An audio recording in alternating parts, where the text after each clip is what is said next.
বেশ বুঝতে পারছে মেয়েটা গুটিসুটি মেরে একদম বুক ঘেঁষে শুয়ে আছে। চুলগুলো খোপা করা প্রায় খুলে গেছে। পায়ের টাকনু থেকে বেশ উপরে শাড়ি, পাতলা চাদর টেনে দিল অতসীর উপর। তারপর পাশ ফিরে আবার ঘুম। অতসী যখন ঘুম ভাঙল তখন বিকেল পেরিয়ে রাত। নিজের উপর বেশ ভারী জিনিস অনুভব করলে খেয়াল হলো সায়নের এক হাত ওর মাথার নিচে, অন্য হাত পেটের উপর। দিব্যি উপরের দিয়ে পা দিয়ে ঘুমিয়ে আছে। অতসী চুপচাপ থাকলো কিছুক্ষণ। হঠাৎ অনামিকার কথা মনে হওয়াতে সায়ানের থেকে নিজেকে ছাড়িয়ে দিয়ে দৌড়ে ওয়াশরুমে চলে গেল। দু হাতে আজলা ভরে পানি দিয়ে বারবার করে মুখ দেখে নিচ্ছে। চোখে পানি সে আসতে দিতে চাচ্ছে না, তবুও অস্ফুট স্বরে নিজের অজান্তে মুখ থেকে দিহানের নামে চিৎকার বেরিয়ে এলো। বারবার ছুটে চলে যেতে ইচ্ছে করে, কিন্তু রাইমার জন্য সে আজ এখানে বাধা পড়েছে। মনে মনে আওড়াচ্ছে দিহানের নাম। বাথটাবের পাশে বসে পড়ে অতসী। কেন সে রাতে দিহানকে সে ফিরিয়ে দিয়েছিল? যদি না ফেরতো তাহলে হয়তো আজ দিহান অতসীর সাথে থাকতো।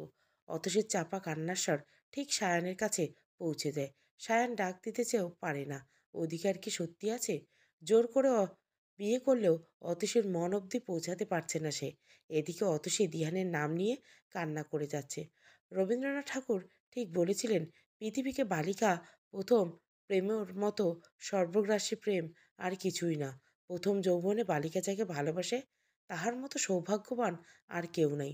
যদিও সে প্রেম অধিকাংশ সময় অপ্রকাশিত থেকে যায়, কিন্তু সে প্রেমের আগুন সব বালিকাকে সারা জীবন পোড়ায়। বেশ কিছুক্ষণ পর অতসী বেরিয়ে আসে।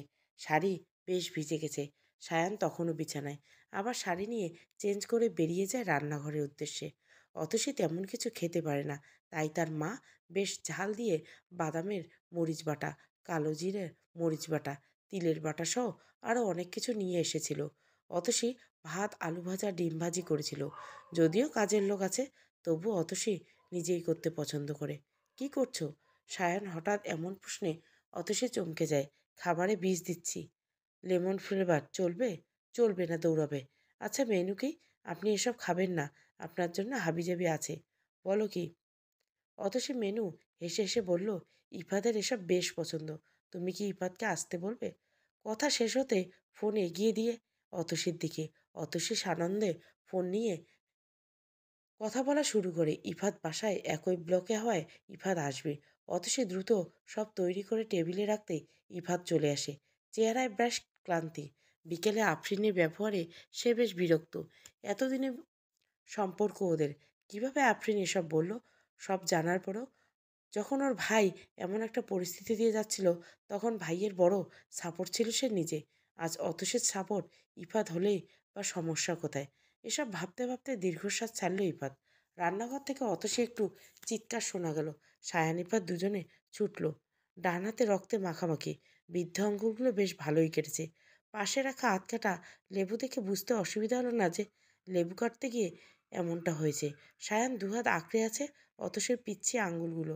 ইফাত ছাড়িয়ে নেয়, কারণ সায়ান যেভাবে চাপ দিচ্ছে ব্লাড আরও বেশি আসছে। ইফাত ছাড়িয়ে নিয়ে ওয়াশ করিয়ে ব্যান্ডেজ করে দেয়। তারপর নিজেরা ফ্রেশ হয়ে খেতে বসে। অতসী খাবার সার্ভ করলো। কীভাবে খাবে? ইস, আলু ভর্তা কি আর চামচ দিয়ে খেয়ে শান্তি আছে? অতসীর এমন চেহারা দেখে সায়ানের বেশ হাসি পায়। ওর পাশের চেয়ারে বসে ভাত মাখিয়ে মুখে তুলে দেয়। অতসী সে বড় বড় করে তাকিয়েছে। সামনে ইপাত দাদাভাই, সে কি মনে করবে? সায়ান মন যেন অতসীর মনের কথা বোঝে। ইপাতকে লজ্জা পাওয়ার কিছু নেই, চুপচাপ খেয়েও নাও। প্রচণ্ড ক্ষুধায় লাগায় অতসী চুপচাপ মুখে তুলে নেয়। সায়ান অতসীর মুখে পুরো লুকমা ভাত দিচ্ছে না, হাফ ওর জন্য রাখছে। অতসী হঠাৎ করে মায়ের বলা কথাটা মনে পড়ল। যে স্বামী নিজ স্ত্রীকে এক লোকমা ভাত খাইয়ে দিবে, আল্লাহ ওই স্বামীর ছাগিরা গুণাগুলো মাফ করে দিবেন। অতসীর মন বা মস্তিষ্ক কি চাইছে? অতসীর অবচেতন মন সায়ানকে স্বামী হিসেবে মানছে, কিন্তু অতসীর মস্তিষ্ক দিহানের কথা ভাবছে। নিজেকে নিজের মাঝে গুলিয়ে ফেলছে অতসী। এসব ভাবতে পারে না সে। ইবাত একটা ফাইল এগিয়ে দিল অতসীর দিকে। ইশারা করলো অতসী যেন খুলে দেখে। ফাইল খুলে অতসীর চোখ ছানা বড়া। Admin registration card. জিজ্ঞাসাসূচক চোখকে চাকিয়ে তাকিয়ে আছে অতসী। মুচকি হেসে মাথায় হাত রাখে। এক্সাম প্রিপারেশন নিয়ে নাও, কাল দিন আছে শুধু। অতসীর হাত পা কাঁপছে, চোখ দিয়ে পানি এসে গেছে। মায়ের পর যদি কারো স্নেহ পেয়ে থাকে সে হলো ইফাত। ইফাত আবার একটা ল্যাপটপ নিয়ে এসেছে। যদিও এসব সায়ান নিজেই বলেছে ইফাতকে দিতে, কারণ অতসী হয়তো তার হাত থেকে নাও নিতে পারে। তাই তো সায়ান ইফাতের হাত দিয়ে সব অতসীকে দিয়ে দিল। অতসী চুপচাপ বসে আছে। ইফাত অতসীর পাশে এসে বলল, আপু, এক্সাম দিবি না? দাদাভাই, কিছুই তো পড়ি নেই, তাছাড়া বই সব আমি নিয়ে এসেছি। আচ্ছা, কোন মতে অ্যাটেন্ড করো, পরে ছাপড়ি দিও। আমি কি আসবো তোমায় নিতে? সায়ান এদের মাঝে কথা বলে উঠল, আমি নিয়ে যাব, তাছাড়া বড় মা যেতে বলেছিল। আচ্ছা ঠিক আছে, আমি কাল আসবো। এবার আপু তুই পড়, আমি আসি। ইফাত চলে যায়। সায়ান এসে অতসীর পাশে বসে আরও দুটো বক্স এঁকিয়ে দেয়। একটাতে মাউস, অন্যটায় কিবোর্ড। শুনেছি তুমি নাকি গ্রাফিক্স শিখেছ, এসব করতে পারো? ওয়াইফাই তো আছে, কোনো হেল্প লাগলে বলো, আমি স্টাডি রুমে আছি। সায়ান উঠে স্টাডি রুমে চলে গেল। অতসী ল্যাপটপ বুকে জড়িয়ে চুপচাপ বসে আছে। কিভাবে করবে ওসব কাজ? ওসব কাজ যে শুধু দিহানকে মনে করিয়ে দিবে, কারণ দিহান হাতেই তো এসব শিখিয়েছিল সে। সবে ফজরের আজান দিয়েছে। গায়ে চাদরটা জড়িয়ে শাওয়ারের নিচে দাঁড়িয়ে আছে রাইমা। শরীরে বিভিন্ন জায়গায় দাগ বসেকে। নিজেকে ভাগ্যবতী মনে করবে নাকি অসহায়? আজ প্রথম দিহান ওর এতটা কাছে এসেছে, তবু নেশার ঘরে বারবার অতসীর নাম বলেছিল সে। যখন দিহান চেঞ্জ আসবে, তখন কি মেনে নিবে রাইমাকে, নাকি সব হারিয়ে যাবে? দিহানকে প্রমিস করেছে অতসীকে ফিরিয়ে দিবে। না চাইতে বিয়ের বন্ধনের আগেই দিহানকে বেঁধে রেখেছিল। সে এসব জানিয়ে আর মানুষটাকে কষ্ট দিবে না। হ্যাঁ, দিহান নেশার সাথে কাল রাতের সব স্মৃতি শেষ করে দিবে রাইমা। যে কেউ একজন মাথার ভিতর সবকিছু টান দিয়ে ধরেছে। উফ, অসহ্য যন্ত্রণা। কেমন একটা অস্বস্তি ফিল হচ্ছে। উঠে বসে দিয়ান। কোমর থেকে পা অবধি পাতলা কম্বল দিয়ে ঢাকা। উঠে বসতে বুঝতে পারে পরনে কিছু নেই। আশ্চর্য, নেশার ঘরে এমন অদ্ভুত কাজ তো কোনোদিন করেনি সে। পাশে রাখা টাওয়াল পেঁচিয়ে বিছানা থেকে উঠে ওয়াশরুমে পা বাড়ায়। শ্যাম্পু করার সময় শরীরে, বিশেষ করে বুকে, পিঠে, গলায় ধরেছে, কিন্তু আমলে না নিয়ে বেরিয়ে আসে। ড্রেসিং টেবিলে আয়নার সামনে দাঁড়াতে শীত দাঁড়াবে, ঠান্ডা স্রোত বয়ে গেল। বুঝতে বাকি রইল না কাল রাতে কি হয়েছে। পুরো ফ্ল্যাট খুঁজে রাইমাকে পেল না। এমন এক নেশার রাত কাটিয়ে সকালে অতসীকে হারিয়েছে। সে রাতে অতসীকে কোনোভাবে দিহানকে ঘুম পাড়িয়ে দিল। রাইমার উপর সে পুরুষত্ব জাহির করে ফেলেছে। রাইমাকে অবশেষে অতসীর রুমে পেল। এই রুমটা দিহান অতসীর সব স্মৃতি দিয়ে ইচ্ছে করে দিয়ে সাজিয়েছে। রাইমা অতসীর ছবির দিকে তাকিয়ে কারো আভাস পেয়ে পিছনে তাকালো। দিহান উঠে গেছে। রাইমা দ্রুত গিয়ে লেবু পানি এলেন দিল। দিহান চুপচাপ খেয়ে ওর দিকে তাকালো। মেয়েটার চোখ অস্বস্তিতে ফেলছে। দ্বিধা না করে জিজ্ঞাসা করলো, রাইমা, কাল রাতে কি কিছু হয়েছে? কিছু না, সত্যি করে বলো। হায় রে পুরুষ, কিভাবে বলবো? আপনি মেনে নিতে পারবেন আপনার কাছে আমি যে শুধুই অতসী ছিলাম? রাইমা, না। Did I rape you? Raima চুপচাপ দাঁড়িয়ে আছে। এতক্ষণ চোখের পানি জমে গেছে। রাইমাকে চুপ থাকতে দেখে দিহানের রাগ বেড়ে গেল। একে তো চিন্তা হচ্ছে, আবার এই মেয়ে চুপ আছে। হাতের গ্লাস সজোরে ফ্লোরে ফেলে দিয়ে দু হাতে রাইমার দু বাহু যাকে চিৎকার করে বলে উঠল, answer me, god damage, just answer me. Raima মাথা ঝাঁকায়। দিহান উত্তর পেয়ে অথচ ছবির পাশে দেওয়ালে হাত মুঠ পাকিয়ে আঘাত করে। রাইমা দ্রুত গিয়ে দিহানকে থামিয়ে কাঁদো করে বলতে থাকে, আপনার কোনো দোষ নেই, আপনি নেশায় ছিলেন, আমি গিয়েছিলাম আপনাকে আনতে। ঠিক তখন আপনি যা করেছেন অতসী ভেবেই করেছেন। আমি পেরে উঠিনি, আপনার শক্তির দোষ আমার। প্লিজ এভাবে নিজেকে কষ্ট দিবেন না। অতসী কিছু জানবে না। আমি চলে যাব তো অতসীর জায়গা ওরই থাকবে। প্লিজ দিহান, নিজেকে আঘাত করবেন না, আমার কষ্ট হচ্ছে। দিহান এক পলক তাকায় রাইমার দিকে। কি দিয়ে বানিয়েছে আল্লাহ এই দুই মেয়েকে? এরা খালি যাইতে চায়, কখনো অধিকার যেন চায় না। রাইমা ঠিকঠাক দাঁড়িয়ে থাকতে পারছে না। দিহান ওকে রুমে নিয়ে বসিয়ে দিয়ে বাইরে কোথাও চলে গেছে। রাইমা শুধু চাওয়ার পথে তাকিয়ে চোখের পানি ফেলল আর বলল, কাল রাতটা দিহান অন্যরকম হতে পারত। আমি এমনিতেই আমার সবটা আপনাকে দিতাম, কিন্তু অতসী। রিফাত এসে রাইমাকে চেক আপ করিয়ে নিল। এতটা পেনিক হওয়ার কিছু নেই, হালকা পেন কিলার দিলে পেন চলে যাবে। রাইমাকে দেখে ইফাত দিয়ানে এসে বারান্দায় দাঁড়ালো। সিগারেট হাতে ব্যালকনিতে দাঁড়িয়েছে দিয়ান। সামনে আকাশের দিকে তাকিয়ে হাতের সিগারেটটা এগিয়ে দিল ইফাতের দিকে। সিগারেটে টান দিতে দিহান বলল, I rape her last night. কথাটা শুনে ইফাত চমকে না থমকে যায়। হাতে সিগারেট মাটিতে ফেলে দিয়ে রেগে দাঁতে দাঁত চেপে বলতে থাকে, শালা, তোরা দুইটা আসলে মানুষ না, বড় মানুষ। তোরা কি করে আমার বন্ধু, এক বন্ধু এক মেয়েকে জোর করে বিয়ে করে তাকে ইচ্ছে মতো মারবে, আবার সেবা যত্ন করবে। অন্য বন্ধু বিয়ের দিন জানবো আমার বন্ধুর প্রাক্তন প্রেমিকার অন্য বন্ধুর বউ। প্রাক্তনকে দেখানোর জন্য সে জেদ করে মেয়েটার বেস্ট ফ্রেন্ডকে বিয়ে করবে, আবার তাকে ছেড়ে দিয়ে আগের প্রেমিকাকে আনতে চাইবে। রাত পোহালে ফোন দিয়ে এনে বলবে আই রেপ্ট হার। শালা তোরা মানুষ না তোরা বন মানুষ। রাগে গিজগিজ করতে ইফাত বেরিয়ে গেল। দিহান যাওয়ার দিকে তাকে দীর্ঘশ্বাস ছাড়ল। গরম দুধের গ্লাস হাতে নিয়ে এগিয়ে যায় রুমের দিকে। রাইমার কপালের উপর ডান হাত রেখে শুয়ে আছে। দিহানের উপস্থিতি বুঝে উঠে বসে। দিহান হাতের গ্লাস এগিয়ে দেয়। চুপচাপ রাইমা চুমুক দিল গ্লাসে। আচ্ছা, আপনি কি করে বুঝলেন? এসব লুকানোর মতো? আমি না বললে তুমি বলতে না? না। কেন, লুকিয়ে যেতে? হ্যাঁ, আমি অতসীর জায়গা নিতে চাই না। অতসীর জায়গা আমি দিতেও পারবো না। কিন্তু তুমি বড্ড সিনেমেটিক। মানে? রাতে ফিজিক্যাল হলে ছেলেদের মনে থাকে না, বা তারা বুঝে না এটা শুধু মুভি বা গল্পে হবে। সেই তোমার নখের আঁচড় লাভ সাইন। এটা কি সত্যি আপনার জন্য লাইফ সাইন? দিহান কোনো উত্তর দেয় না, কারণ উত্তরটা জানা নেই। সারাদিন সায়ান ছিল না, কাল অতসীকে নিয়ে বের হবে, তাই আজ ব্যস্ত ছিল। বাসায় ফিরতে রাত্রি 10টা বেজে গেছে। রুমে ঢুকে দেখতে অতসী পুরো বিছানায় বই, খাতা, পেন্সিল, ইরেজার সব ছড়িয়ে ছিটিয়ে পেটের নিচে রেখে উপরে শুয়ে আছে। সায়ান পাশে বসে শুধু অতসীকে সোজা করে শুইয়ে দিয়ে কাপড় ছেড়ে ফ্রেশ হতে চলে যায়।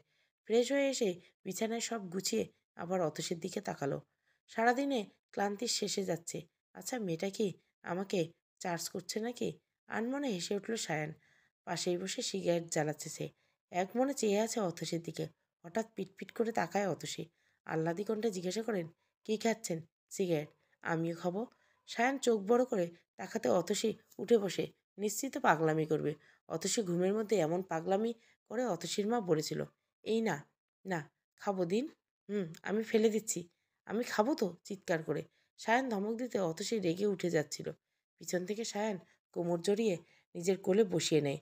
শাড়ির ফাঁকে হাত দিয়ে নাক ডুবোয় চুলে। ছাড়ুন, নাইলে মারবো। মারো। আমি সিগারেট খাবো। প্লিজ কথা বলো না, অনুভব করো। কি? আমার স্পর্শ। কবিতা শোনাবো? বলো। সায়ান অতসীকে উঠিয়ে আয়নার সামনে নিয়ে দাঁড়ায়। এলোমেলো ঘুম ঘুম চোখে অতসী আয়নায় তাকিয়ে দেখে সে সম্পূর্ণ সায়ানকে ভিত্তি করে দাঁড়িয়েছে। সায়ান এক হাত তার দুহাত ধরেছে। হয়তো সকালে অতসীর এসব কিছুই মনে থাকবে না। তবু সময়টা থেমে যাচ্ছে না কেন? আয়নায় ইশারা করে বলতে শুরু, এই যে ছেলেটাকে দেখছো, পছন্দর মতো ফুল ফুটলো না বলে মাটি থেকে উপরে ছুঁড়ে ফেলে দিল গাছটাকে। ছেলেটা ভীষণ জেদ। ও কখনো প্রেমিক হতে পারবে না। এই তো সেদিন কাচের জানলা দিয়ে রোদ ঢুকেছিল বলে কাজওয়ালার বাড়ি গিয়ে তাকে কি বকা। কাজওয়ালা সাদা কাচে রোদ ঢুকবে না, এবার হয় নাকি? ছেলেটা খুব জেদ। ও শুধু দেখে আর চেনে, বুঝতে জানে না। প্রেমিকা হতে গেলে ঋতু বুঝতে হয়। যেমন কোনো ঋতুটার বুক ভর্তি বিষ, কোনো ঋতুটার ভীষণ একা একা, কোনো ঋতুটা প্লাবন, কোনো ঋতুতে খুব কৃষ্ণচূড়া। ছেলে ঋতু জানে না, ও শুধু দেখে, চেনে, বুঝতে জানে না। ছেলেটা কখনো প্রেমিক হতে পারবে না। প্রেমিক হতে গেলে গাছ হতে হয়, ছায়ার মতো শক্ত হতে হয়, বৃষ্টির জন্য অপেক্ষা করতে হয়। যেদি মানুষেরা কখনো গাছ হতে পছন্দ করে না, তারা শুধু আকাশ হতে চায়। রুদ্র গোস্বামী অতসীকে প্রথম যেদিন দেখেছিল সেদিন ছিল মঙ্গলবার। দূরে একটা মেয়ে লাফালাফি করছে কিছু একটা পড়ার জন্য।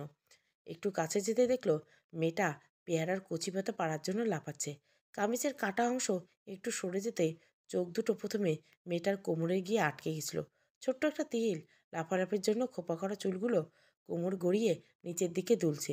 ব্যর্থ ক্লান্ত হওয়া মেয়েটা চুপচাপ কোমরে হাত গুজে জোরে জোরে শ্বাস নিচ্ছে। পরক্ষণে কই যেন চলে গেল। সায়ান গাছের নিচে এসে খুঁজলেও পেল না। একটা ডাল ভেঙে ঝুলিয়ে রাখলো। দূরে গিয়ে তাকিয়ে দেখলো মেয়েটা এসেছে। এসে ডাল ভাঙা দেখে শান্তির হাসি দেখলো। কচি পাতাগুলো মুখে গুজে আবার যেন কই গেল। ঠিক এভাবে প্রথম দেখেছিল অতসীকে, মায়ের সাথে গ্রামে বেড়াতে গিয়ে। অতসীর নানুর বাড়ির এলাকাতে। অতসী এই একটু দেখাতে ভালো লাগে সায়নকে। তারপর শুধু একটু দেখার অপেক্ষা।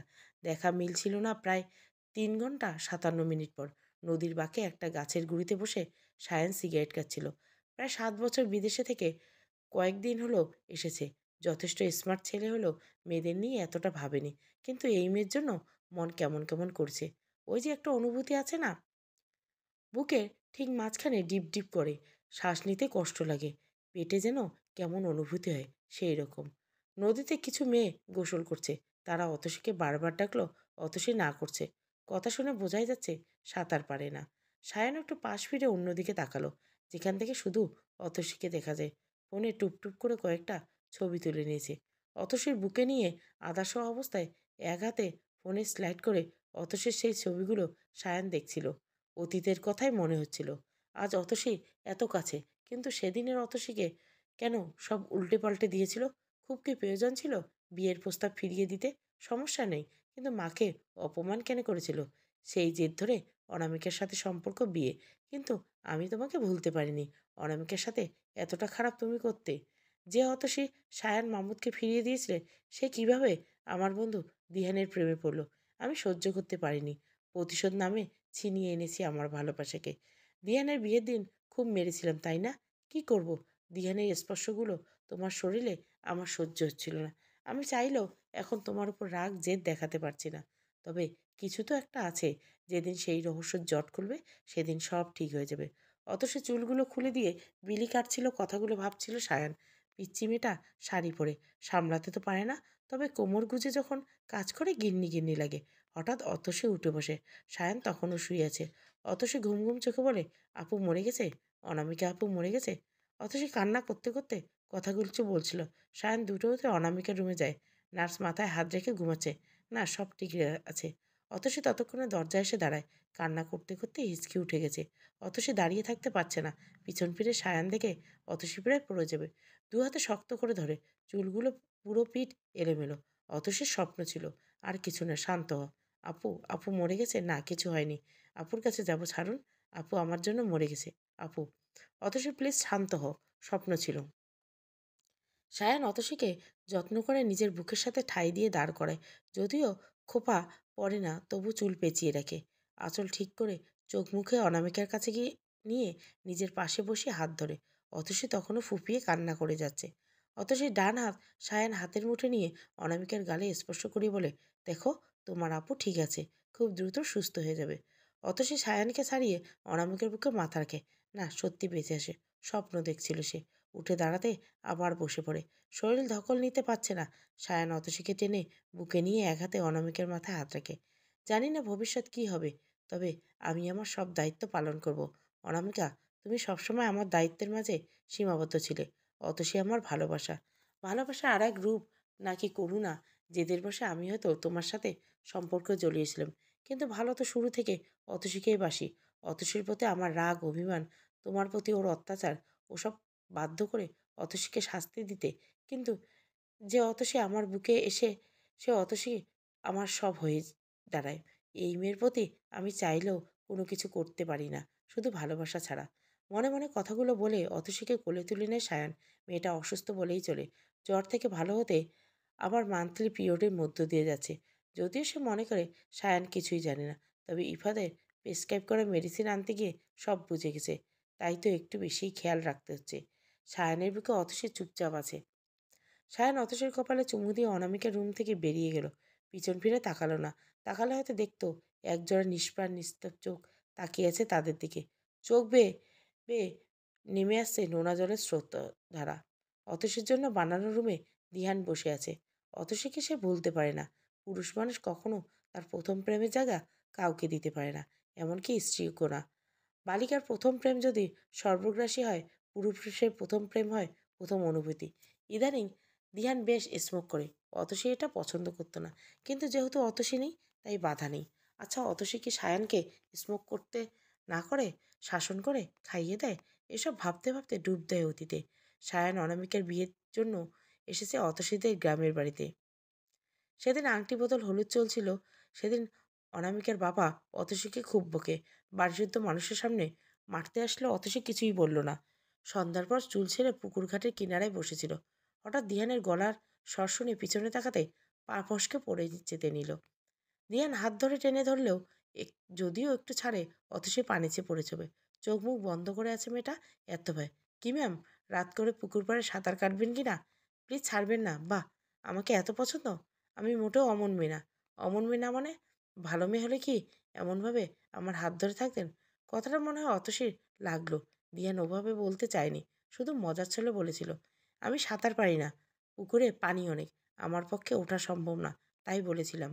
কথাটা বলে অতসী দিহানের হাত আলগা করে দিচ্ছিল। ঠিক তখন দিহান আরও শক্ত করে ধরে টেনে তুলল। এই তো বললেন সাঁতার পারেন না, আবার হাত কেন ছাড়ছিলেন? ভরসা করে ধরা যায়, পড়লে তো মরেই যেতেন। হয়তো প্রত্যেক প্রাণী মৃত্যুর স্বাদ গ্রহণ করতে হবে। ধন্যবাদ। অতসী 1 মিনিট দাঁড়ায় না, দ্রুত বাড়ি ফিরে আসে। যাওয়ার পথে তাকিয়ে থেকে দিয়ান, মেয়েটা কেন প্রতিবাদ করলো না? বেশি স্মৃতিচারণ করতে পারল না দিহান।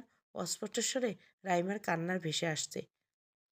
সকালে ঘুম ভেঙে অতসী নিজেকে সায়ানের বুকে পেল। যতদূর মনে পড়ে সে রাতে কোনো স্বপ্ন দেখছিল। পরনের শাড়ির অবস্থা খুব বাজে। কয়েকটা কুচি খুলে আঁচল টান দিতে বুঝতে পারল সায়ানের পিঠে নিচে। আস্তে ধীরে টান দিয়ে কাপড় নিয়ে ওয়াশরুমে গেল। সকাল সবে 7টা। সায়ান উঠে ফ্রেশ হয়ে ডেইলি ওয়ার্ক আউট করে শাওয়ার নিতে নিয়ে 9টা বাজলো। অতসী বইয়ে মুখ ডুবিয়ে রেখেছিল।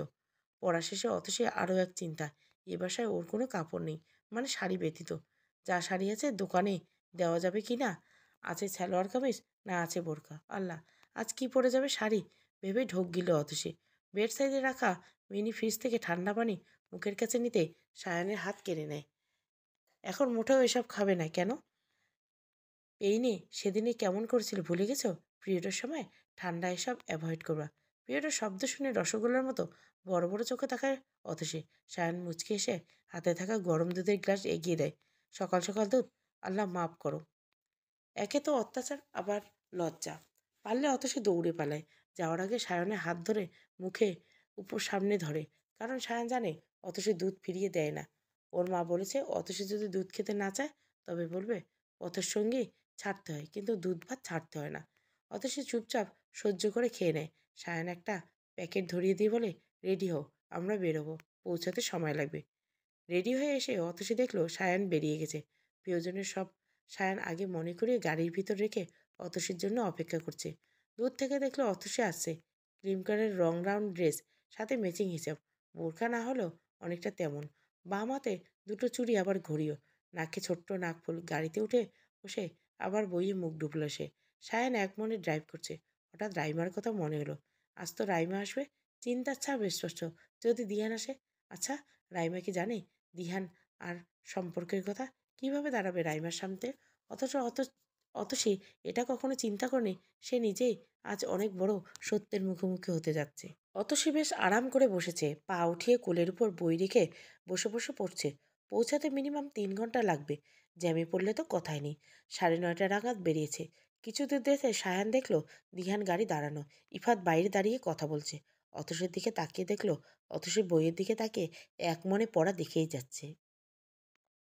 সে চাচ্ছে না দিহানকে অতসী দেখুক, নয়তো এখানে তো নয়। দিহানের গাড়ি ক্রস করে সামনে থামলো সায়ন। সায়নের গাড়িতে দেখে ইফাত এগিয়ে যায়। অতসীর পাশের গ্লাস খুললে অতসী মুচকি হেসে নেমে দাঁড়ায়। ইফাত পরপর দুটো বক্স এগিয়ে দেয়।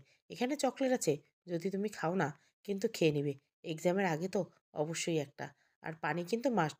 শোনো, যেতে সময় লাগবে, হিজাব খুলে নাও, না হলে মাথা গরম হচ্ছে। অততি অতসী হেসে মাথা নাড়িয়ে আবার গাড়িতে উঠবে। দূরে দেখে দিহান রাইমা অতসীকে দেখছিল।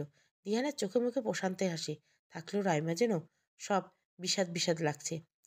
ইফাত সোজা হয়ে দাঁড়াতে আবার অতসী জানলা ঝুঁকে দাঁড়িয়ে দুহাত বাড়িয়ে অতসীর হাত ধরে বলে, আপুরে, জীবনে অনেক সময় হঠাৎ করে আমাদের জীবনে অপ্রিয় সত্যগুলি সামনে চলে আসে। তাই বলে কিন্তু আত্মার সম্পর্কগুলো ভেঙে যায় না। নিয়তিকে মেনে চললেই হয়। তুমি সাহসী মেয়ে, যে কোনো পরিস্থিতিকে নিজেকে সামলে নিতে পারবে, এটা আমার বিশ্বাস। সাবধানে যাও, ফাটিয়ে এক্সাম দিবা। এসে কিন্তু বাদাম মরিচ বাটা দিয়ে ভাত রান্না করে খাওয়াতে হবে। অতসীকে ছেড়ে দিয়ে সায়ানকে তাগিদ করে দ্রুত যেতে। এদিকে অতসীর মন তো কু ডাকছিল। ইফাতের কথা শুনে আরও তীব্রভাবে ভয় জেগে বসেছে। সায়ান গাড়িতে মাস্টার লক করে নেয়। সব জানলা উঠিয়ে এসি অন করে আনমনে এগিয়ে যাচ্ছে। অতসী পড়ছে তো পড়ছে, মনে হচ্ছে বিদ্যাসাগর বউ। চন্দ্র ক্রস করতেই পড়ল জ্যামে। টিফিন বক্স খুলে অতসীর সামনে নিতেই অতসী সরিয়ে দেয়। এক্সামের আগে আমি ডিম খাই না। আশ্চর্য, এটা কেমন কথা? ডিম খেলে এক্সামের খাতায় ডিম পাবো? তখন চুপচাপ খেয়েও নাও না প্লিজ। অতসী এমনভাবে বলল, সায়ন আর জেদ করলো না। জ্যাম ছাড়তে অনেকক্ষণ লাগলো। সায়ন নিজের হাতে ধুয়ে রুটি ছিঁড়ে এগিয়ে ধরলো অতসীর দিকে। অতসী এক পলক তাকিয়ে আবার সায়নের দিকে তাকায়। রাতে ঠিকমতো খায়নি, সকালে শুধু দুধ, এখন না খেলে খবর আছে। কথায় কথায় বারে অতসীর কথা বাড়ানোর মুড নেই। দ্রুত খেয়ে নিল। মির্জাপুর ক্রস করে পর অতসী ঘুমিয়ে পড়েছে নিজেও জানে না। ঘুম ঘুম চোখে তাকিয়ে দেখে সায়ান হাত ধরে আছে। সায়ান ড্রাইভ করছে। কোথায় আছে দেখার জন্য চোখ খুলতে বুঝতে পারলো ওরা টাঙ্গাইল বাইপাস ক্রস করছে। উদ্বিগ্ন কণ্ঠে অতসীকে বলল, এই এদিকে না, আমরা ভুলে এসেছি তো। ঠিক যাচ্ছি, বাইপাস রেখে আসছি। ঘরিন্দা বাইপাস দিয়ে ঢুকবো। সাবলীলের দিকে নিরিবিলি আছে, ওইখানে পার্কিং প্রবলেম হবে না। সায়ান হাত ছেড়ে দিয়ে অতসী উঠে যায়। প্রায় 1.5 ঘন্টার মতো ঘুমিয়েছে। সায়ান পানির বোতল এগিয়ে দিলে চোখ মুখ পানি দিয়ে আবার হিজাব বেঁধে নেয়। কুমুদিনীর পিছনে গাড়ি পার্কিং করে বসে আছে ওরা। সায়ান মনে করেছিল অতসী এসে কলেজে চলে যাবে, কিন্তু চুপচাপ বসে আছে। এদিকে সময় যত এগিয়ে যাচ্ছে অতসীর অস্থিরতা দ্বিগুণ বাড়ছে। ঠিক 15 মিনিট আগে অতসী বের হওয়ার প্রস্তুতি নিচ্ছিল। সায়ান একটা চকলেট খুলে অতসীকে দেয়। প্রায় গলে গেছে, অতসীর মুখে লেগে যাচ্ছে। সায়ান হাত থেকে খেয়ে বের হয়। পিছন পিছন সায়ানে আসে। অতসীর দিকে পানির বোতলটা এগিয়ে দিয়ে গেটে দাঁড়ায়। এর বেশি এলাও না। অতসী বারবার আল্লাহকে ডাকছে। সে পড়তে চায় না দিহানের সামনে। রাইমার সাথে কথা বলবে কিভাবে, এসব ভাবতে ভাবতে এক্সাম হলে ঢুকলো। সবাই অতসীকে দেখে এগিয়ে এসে কথার ঝুড়ি নিয়ে বসলো। বেশি সময় পারল না, কারণ খাতা দিয়ে দিয়েছে। প্রতিবার এক্সামে অতসী 1 মিনিট আগে বের হয় না, কিন্তু এবার 30 মিনিট আগে খাতা জমা দিল। দ্রুত পায়ে বেরিয়ে আসতে পিছন থেকে রাইমা হাত ধরে টেনে হোস্টেল গেটের কাছে নিয়ে যায়। অতসী, তুই কি আমাকে এড়িয়ে যাচ্ছিস? না, আসলে মিস্টার মাহমুদ অপেক্ষা করছে। করুক, তুই এই গেট দিয়ে বেরিয়ে যা। দিহান তোর জন্য অপেক্ষা করছে। মানে, মাথা ঠিক আছে? হ্যাঁ, এমন সুযোগ আর হয়তো আসবে না। দিহানের গাড়ি এখান থেকে কিছু দূরে, তুই যা, আমি সামনে নেব। অতসীর চোখ এবার রাইমার গলার দিকে। ওন্না সরে গেছে। না, বুঝলেও অতটা অবুঝ না। কান্নাগুলো কি দলা পাকিয়ে গলায় আটকে যাচ্ছে। কয়েক জোড়া জোরে শ্বাস নিল মেয়েটা। রাইমার দিকে তাকিয়ে জিজ্ঞাসা করলো, কি চাচ্ছিস রাই? তুই দিহানের সাথে চলে যা, নিজের সব স্বপ্ন পূরণ কর। দিহান তোকে খুব চায়। আমি মিস্টার মাহমুদকে রেজিস্ট্রি করে কলেমা পড়ে বিয়ে করা বউ, যেমনটা তুই দিহানের। এখন তুই কি আমাকে, মিস্টার মাহমুদকে আর তুই দিহানকে ডিভোর্স দিতে বলছিস? জীবনটা কোনো সিনেমা নয়, এখানে চাইলে এসব হয় না। অতসী এত শান্ত গলায় কথাগুলো বলল রাইমার শিরদাঁড়া ঠান্ডা হয়ে যাচ্ছে। অতসী আবার বলল, মিস্টার দিহান অবশ্যই ভালো মানুষ, তোকে আগলে রাখবে। চিন্তা করিস না, সময়ের সব ঘা মিটিয়ে দিবে। আমার কোনো ভবিষ্যৎ নেই। অনামিকা আমার সুস্থ হলে আমি কোথায় যাব জানি না, কিন্তু এতটা স্বার্থপর হতে পারবো না তোর থেকে সব কেড়ে নিয়ে। কথা বলার এক সময় অতসী রাইমার গলায় ওন্না ঠিক করে দেয়। এসবের পর তুই পারবি দিহানকে ছাড়তে? সব তো তুই দিয়েই এসেছিস। তুই ভুল বুঝছিস। আসলে ভালো থাকিস। অতসী, আমার কথা কিন্তু শেষ হয়নি। অতসী দাঁড়ায় না, দ্রুত পা চালায়। পিছন থেকে রাইমা জোরে জোরে বলতে থাকে, তুই কি জানিস তুই আর অনামিকা আপু আপন বোন না, এক রক্তর না? তুই কি জানিস? সন্দেহ হয়েছিল সেদিন যখন আন্টি বলল তোর সাথে সায়ান ভাইয়ের বিয়ের কথা।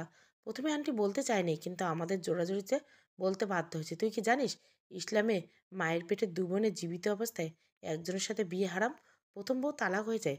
তোর বাবা জেনে শুনে কখনো এমন কাজ করবে না। যদিও অনামিকা আপুর সাথে সায়ন ভাইয়ের শুধু রেজিস্ট্রি করা বিয়ে, তবুও বিয়ে তো, বউ তো, কলেমা পড়ে কবুল বলে বিয়ে না করলে, না হলে তো অনামিকা আপু সায়ন ভাইয়ের বউ। সেখানে তোর সাথে সায়ন ভাইয়ের বিয়েটা যখন সব মেনে হলো, তখন এই প্রশ্নটাও ছিল। যখন দাদু বলল অনামিকাকে নিয়ে আসতে হবে, তখন তোর মা মুখ খুলল। অনামিকাকে সে পেটে ধরেনি। তার ওরজ্জাত সন্তান শুধু তুই, অনামিকা না। কথাগুলো বলে রাইমা অতসীর দিকে তাকালো। চোখে মুখে আতঙ্কের ছাপ। অতসীর হাত পা কাঁপছে। হঠাৎ করে এত বড় কথা হয়তো নিতে পারছে না। রাইমা অতসীকে নিয়ে বটতলায় এসে দাঁড়ায়। শক্ত করে ওর হাত ধরে আবার বলতে শুরু করে, তোর জন্ম মার্চ মাসে।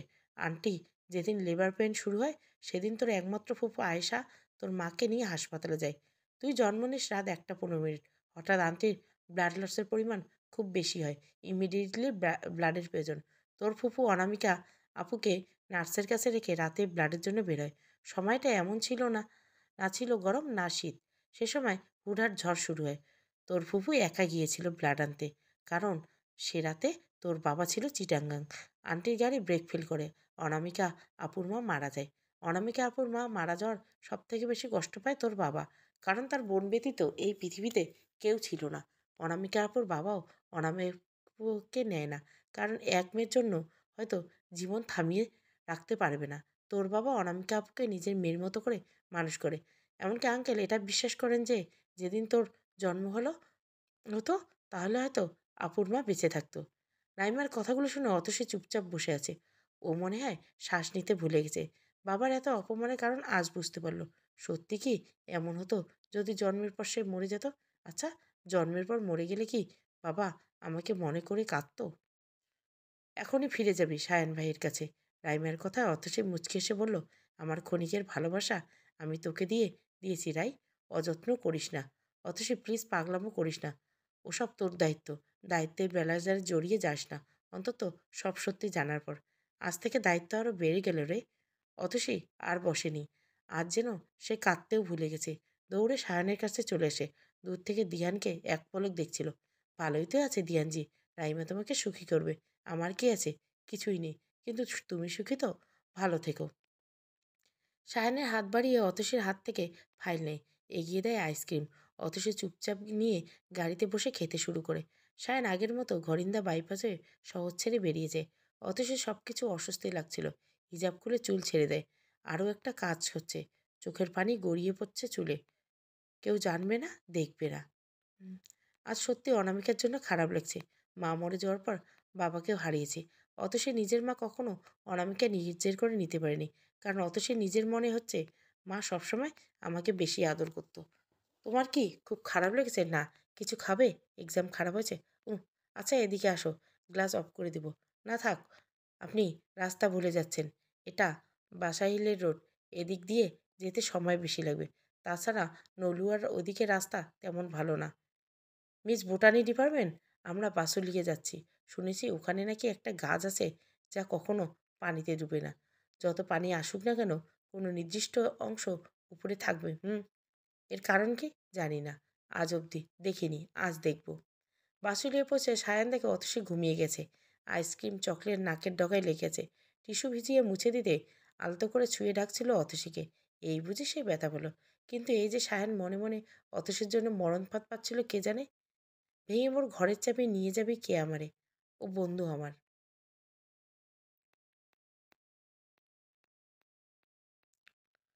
বাবাকে চোখে আই ড্রপ দিয়ে স্টাডি রুমের দিকে যেতে কানে এলো বেহালা বাজিয়ে গান গাওয়া।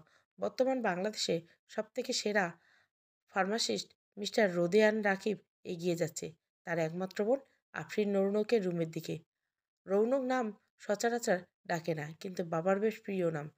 বরাবর আফরিনকে বেশ ভালো রবীন্দ্রসঙ্গীত গান গায়, কিন্তু আজ বোনের গলায় বেশ কষ্ট অনুভব করছে। দরজার নক করতে দরজা খুলে গেল। ব্যালকনিতে বেহালা নিয়ে বসে আছে আফরিন। চোখের গাঢ় কাজল যেন দু চোখে পানির সাথে মিশে বেদনার রং প্রকাশ করছে। আলতা করে বোনের মাথায় হাত রেখে রোদোয়ান। ভাইয়ের স্পর্শ বুঝে কান্না বন্ধ করে হাসি মুখে তাকায় আফরিন। ভাইয়ের দিকে তাকাতে চোখ পড়ে যায় ভাইয়ের বুকের দিকে। ভাইয়ের শরীরে সব থেকে আরামের এবং পছন্দের জায়গা ছিল বুক। ঘন লোমশ বুক, এতটা লোম ছিল যা কাউকে খুব বেশি আকর্ষণ করতো। কিন্তু ভাইয়া তার প্রেমিকের কথায় সেদিন বুকের লোম কেটে ফেলেছে। সেদিন আফরিন খুব কান্না করে। খুব অভিমানের জন্য ভাইয়ের সাথে কথা অবধি বলেনি। তার প্রেমিকা তার বুকে মাথা রাখতো না এত লোমের জন্য, তাই সে কেটে ফেলেছে। কিন্তু এটা চিন্তা করেনি তার বোন সব থেকে প্রিয় ছিল। অথচ দিন শেষে সেই মহান মানবী ভাইয়াকে ছেড়ে চলে গেল। ভাইয়া খুব ভেঙে পড়ে, কিন্তু এই আফরিন সামলিয়েছিল। এটাই মনে হয় নারী।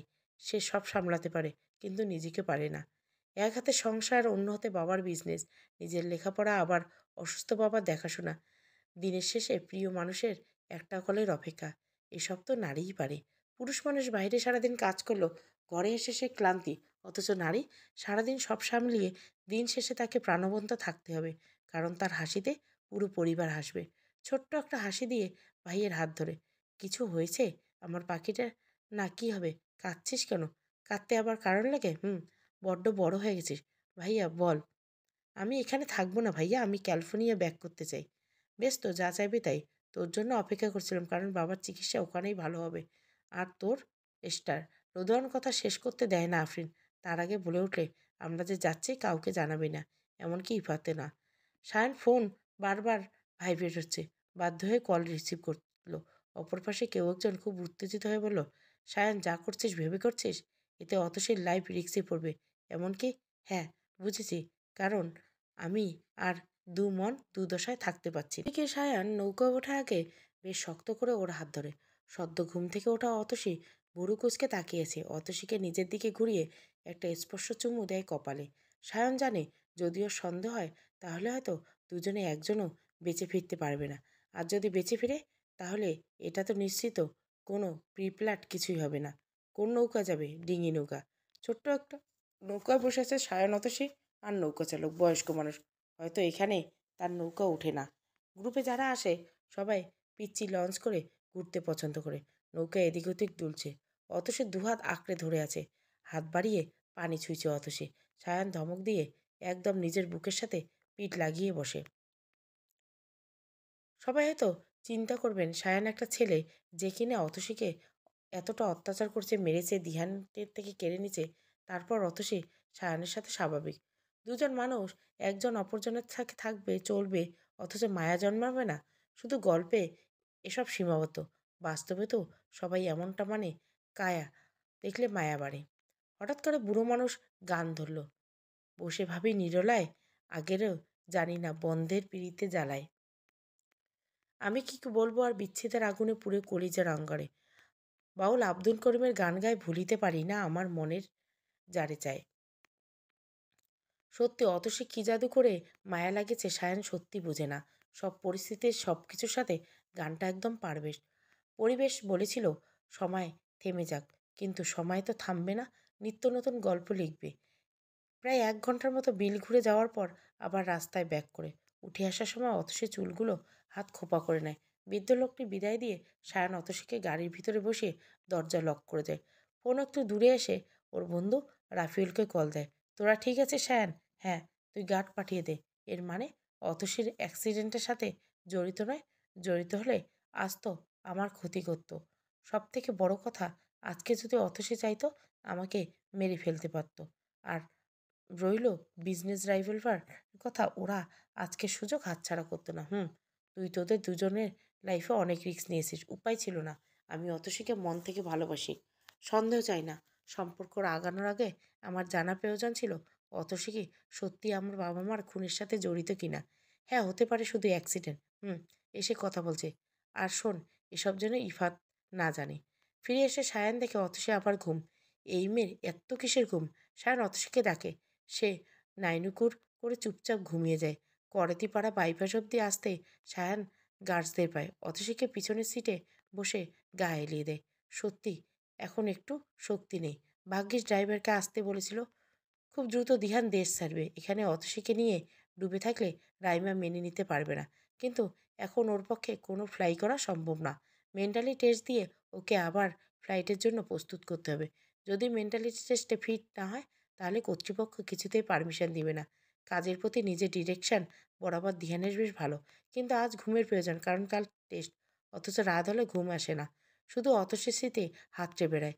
নেশার ঝোঁকে বলা কথাগুলো অপমান করে দরজার বাইরে বের করে দেওয়া, বিয়ের দিন রাইমাকে দেখানো সায়ানের মারের দাগ, এসব বড্ড পোড়ায় দিহানকে। রাইমা সবেমাত্র ফ্রেশ হয়ে এসেছে, দিহানকে চুপচাপ বসে থাকতে দেখে ওর পাশে গিয়ে বসে। বিছানায় হেলান দিয়ে রাইমা হাত বাড়িয়ে দিহানে হাত ধরে ওকে নিজের দিকে ফিরিয়ে নেয়, ইশারা করে কোলে মাথা রাখতে। দিহান ভুরু কুচকে তাকায়। চুলে হাত বুলিয়ে দিচ্ছি। আসুন, ঘুমাবেন? প্রয়োজন নেই। খুব আছে। অধিকার ফলাতে চেয়েছো? হ্যাঁ, আমার স্বামীর চুলে আমি হাত বুলিয়ে দিব। আপনার সমস্যা হলে আপনি আসতে পারেন। মানে? তোমার স্বামী তো আমি। আমার স্বামী মিস্টার দিহান মেহবুব। তো আমি কে? অতসীর প্রেমের ছ্যাঁকা খাওয়া, ব্যাকা খাওয়া ব্যর্থ প্রেমিক। দিহান চোখ রাঙিয়ে যেতে দেয় নাই, কিন্তু রাইমা হাত ধরে জোর করে নিজের কোলে দিহানের মাথা রাখে। চুলে হাত বুলিয়ে দিতে দিতে বলে, আমি অতসীর জায়গা চাই না, আমি শুধু আমার জায়গা চাই। অতসী ফিরবে না, কিন্তু অতসী আমাকে দেওয়া সেরা উপহার আপনি। আপনি আপনার অযত্ন করতে পারেন না। প্লিজ ঘুমানোর চেষ্টা করুন। বাসায় ফিরে অতসী ফ্রেশ হয়ে শাড়ি পরে নেয়। ডিনার রেডি করতে চলে যায় অনামিকার কাছে। অনামিকার বুকে মাথা রেখে অনেকক্ষণ চুপচাপ থাকে। অনামিকা হয়তো কিছু বলতে চাইছিল, হয়তো ওর সাথে ঘটে যাওয়া কথাগুলো অতসীকে বলতে চাইছিল। অতসী সব সমস্যার সমাধান করতে পারে, এটা পারবে, কিন্তু নিয়তি সায় দিচ্ছে না। অতসী উঠে অনামিকার গা মুছিয়ে কাপড় পাল্টে সায়নের জন্য ডিএনআর রেডি করে নেয়। আজ থেকে সংসারের দায়িত্ব সে পুরোপুরি নিবে। খুব দ্রুত অনামিকাকে সুস্থ করে তুলবে। সায়নের কাছে ফিরিয়ে দিবে তার ভালোবাসাকে। বাবাকে ফিরিয়ে দিবে তার মাকে। ইদানিং হয়তো সায়ন অতসীর প্রতি দুর্বল হয়ে যাচ্ছে, এটা অতসীর মনে হয়। এমন হলে ভবিষ্যতে অনামিকা যখন জানবে, কষ্ট পাবে। আমার জন্য আগেই সব হারিয়েছি আপু। আর কিছু হারাবে না তুমি। তোমার সব আগলে রাখবো। শুধু সুস্থ হয়ে নাও। রাতে ঘুমানোর সময় সায়ান এসে পাশে শুয়ে অতসীর ঘাড়ে মুখ ডুবিয়ে রেখেছে। অতসী বেশ বুঝতে পারে সায়ান তাকে চাইছে। কিন্তু এভাবে অনামিকার ভবিষ্যৎ অনিশ্চিত করার প্রশ্নই ওঠে না। একটা মেয়ে যতটা অসুস্থ থাকুক না কেন, কোনোদিন ফিরে এসে স্বামীকে অন্যের বাহুতে দেখার সাহস বা ক্ষমতা নিয়ে এই পৃথিবীতে কোনো মেয়েই জন্মায়নি। মনে প্রচণ্ড সাহস নিয়ে অতসী সায়ানের দিকে ফিরে সেই কাজ করে ফেলল, যার পরিণাম হতো সায়ান কোনোদিন ফিরবে না অতসীর কুঞ্জে। অতসী এক ধাক্কায় সায়নকে বিছানাতে থেকে পড়ে গেল। মেয়েটা এত শক্তি এলো কই থেকে? ইগোতে লেগেছে সায়নের। উঠে দাঁড়াতে অতসী বলল, প্লিজ বেরিয়ে যান আমার ঘর থেকে। আমাকে তো আপন নার্স হিসেবে রেখেছেন। আমি একটা খারাপ লোভী মেয়ে। খুব তো বলেছিলেন অনামিকা ছাড়া কাউকে ভালোবাসে না। তাহলে এত রাত বিরেতে আমার ঘরে এসে আমাকে জড়িয়ে ধরতে লজ্জা লাগে? অতসীর কথাগুলো শুনে সায়ন কোনো রিয়াক্ট করেনি। চুপচাপ রুম থেকে বেরিয়ে স্টাডি রুমে কাউচের উপর ঘুমিয়ে পড়ে। আপাতত ঘুমের প্রয়োজন। অতসীকে পরে দেখা যাবে। কিন্তু অতসী সায়নের কোনো রিয়াক্ট না দেখে অবাক হয়ে যায়। সায়নের উচিত ছিল অন্তত একটা চড় অতসীকে মারার। এতে অতসী পাল্টা ফিডব্যাক দিত। কিন্তু এমন কিছুই হলো না ভেবে অতসী একটু অবাক। কিছুক্ষণ পর পা টিপে টিপে ভুরু কুচকে এগিয়ে যাচ্ছে স্টাডি রুমের দিকে, দেখলে কাউচের উপর উল্টো হয়ে ঘুমিয়েছে সায়ন। এসি তো অন। একটু পরে আবার ঠান্ডা লাগবে, তাই দ্রুত ফিরে এসে চাদরটা নিয়ে ঢেকে দিল। মানুষটার স্বভাবই এমন। যত গরম পড়ুক না কেন, রাতে ঘুমানোর সময় পাতলা চাদর বা কম্বল তো তার লাগবে। আর কয়েকটা দিন মিস্টার মামুদ, তারপর আপু সুস্থ হয়ে গেলে আপনাকে আর এভাবে ঘুমাতে হবে না। অতসী চলে যাওয়ার পর সায়ন উঠে বসে মুচকি হেসে হাত দিয়ে মাথার চুলগুলো ঠিক করতে বলে রবীন্দ্রনাথের বিখ্যাত কথাটা বলে, নারীর হৃদয়ে রহস্য জানিবার মতো অভিজ্ঞতা আমার হইল না। নিতান্ত উপর হইতে বাহির হইতে যেটুকু দেখলাম, তাহাতে আমার মনে এই বিশ্বাস জন্মিয়েছে যে যেখানে মেয়েরা দুঃখ পাইবে সেখানেই তারা হৃদয় দিতে প্রস্তুত। মিসেস মাহমুদ, তুমি আমার প্রতি দুর্বল হয়ে যাচ্ছ। আমিও দেখব তুমি আমার থেকে কতদিন দূরে থাকতে পারো। আজকে নাইট ডিউটি নেই। বাসায় ফিরে গা এলিয়ে ফোন ঘাটছিল ইফাত। আফরিন কোনোবার এত রাগ করে না। নিজে এসে রাগ ভাঙায়। দোষ যদি ইফাদেরও থাকে তবুও আফরিন সরি বলে।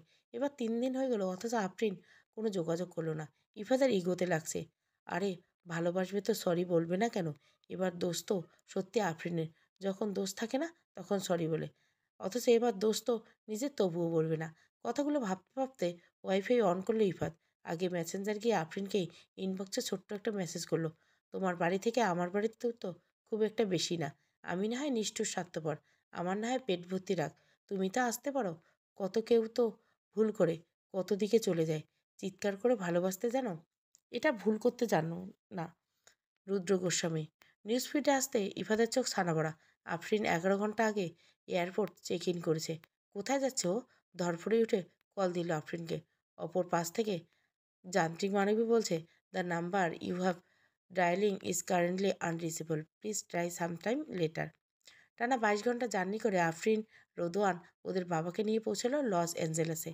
ক্যালিফোর্নিয়ার বিখ্যাত শহর লস অ্যাঞ্জেলাস। আয়তনের দিকে ক্যালিফোর্নিয়ার তৃতীয়তম শহর যুক্তরাষ্ট্রের।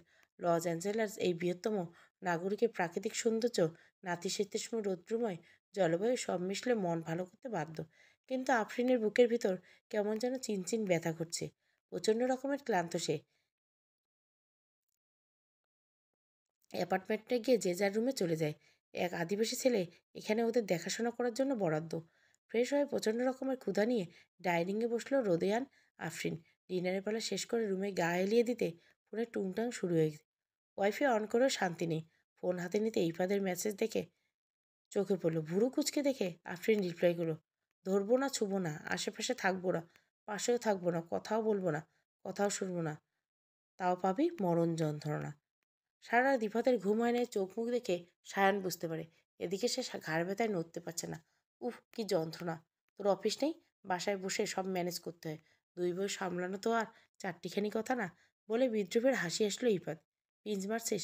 না, যা, যখন অনামিকা সুস্থ হবে তখন কি করবি? সময় আসুক, যদি অনামিকা অতসীকে ছাড়তে বলে ছেড়ে দিবি? আফটার অল তোর প্রথম বউয়ের হক বেশি। এমন সময় অতসী এসে বলল, আপু স্বামীর সংসারের দায়িত্ব নিয়েছি মাত্র, আপু সুস্থ হলে চলে যাব, চিন্তার কিছু নেই। 2 গ্লাস দুধ দুজনের সামনে রাখতে রাখতে কথাগুলো বলে অতসী। দুধ দেখে সায়ানিপাত দুজনে না করে অতসী বোকা বোকা চেহারা নিয়ে জিজ্ঞাসা করে, তোমরা কি মদ খাও? আমি শুনেছি যারা মদ খায় তারা দুধ খায় না। সায়ান ইফাত একজন আরেকজনের ভেবাচা খেছে তাকিয়েছে। তারপর ইফাত মুখ খুলল, আমরা মোটেও মদ খাই না, তাহলে দুধ খেতে সমস্যা কি? আপুরে, বুঝবা না তুমি, আসলে আমি ঠিকই। তার মানে শুধু মাঝে মধ্যে বিয়ার খাও? ওই তো মদ। বিয়ার আর মদ এক না রে পাগলি। বিয়ার স্বাস্থ্যের জন্য ভালো। সপ্তাহে একটা বিয়ার খেলে মুখে পিম্পল ওঠে না, স্কিন ভালো থাকে। ইফাত শুরু করলো অতসীকে বিয়ার নিয়ে ভাষণ দেওয়া। জেলাও সেই কদু, বিয়ারে অ্যালকোহল আছে, সো খাওয়া হারাম। এবার সায়ন বলে উঠল, শোনো, তোমার ভাই ওসব খেতে পারে, আমি ভদ্র ছেলে, কিন্তু আমি কিন্তু ওসব খাই না। অথচ উত্তর না দিয়ে আবার কিচেনের দিকে পা বাড়ায়। ইফাত সায়নের গলা চেপে ধরে বলে, শালা তুই আমাকে কেস খাওয়ানিস কেন? আর কবে থেকে বাদ দিলি? এ সম্পর্কে তুই আমার শালা। আর ঘরে যখন তোর বোনের মতো অ্যালকোহল থাকে না, তখন আর অন্য কিছুর দরকার হয় না। চলবে দায়িত্বের সংসার ৩য় পর্ব। ভালো লাগলে অবশ্যই লাইক, শেয়ার এবং সাবস্ক্রাইব করবেন। Thank you for watching.